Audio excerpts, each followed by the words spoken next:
saying Florida is one of the 2 or 3 most hard-hit states on foreclosures. How many of you know somebody who's had a house foreclosed? Just raise your hand. Raise your hand. Okay. The governor has cheerfully been attacking me inaccurately, and he knows it.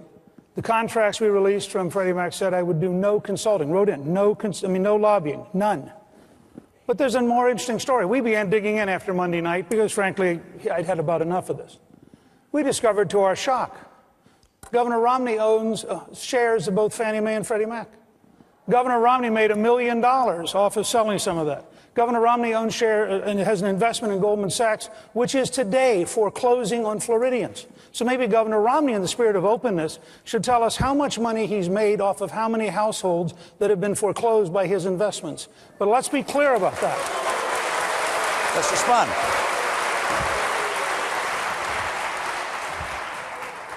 First of all, my investments are not made by me. My investments for the last 10 years have been in a blind trust, managed by a trustee.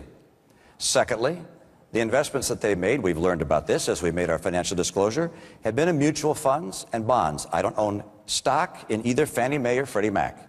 There are bonds that the investor has held through mutual funds. And Mr. Speaker, I know that sounds like an enormous revelation, but have you checked your own investments? You also have investments through mutual funds that also invest in Fannie Mae and Freddie Mac. Right.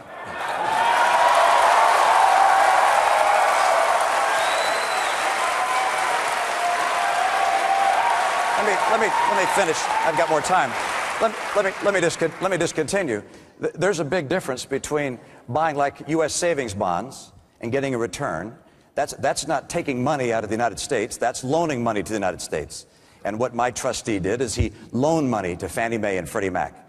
And they got paid interest, of course, just like if you buy U.S. savings bonds. But what the Speaker did was to work as a spokesman to promote Fannie Mae and Freddie Mac, to protect them from those people that wanted to take them down. He got paid $1.6 million to do that. He said his first contract indicated there'd be no lobbying. But his second contract didn't have that prescription taken out of it. And so you have to ask yourself, why is that? What he was doing was clearly promoting Fannie Mae and Freddie Mac, in this case Freddie Mac, to the tune of $1.6 million. That is one of the reasons we're in the trouble we're in.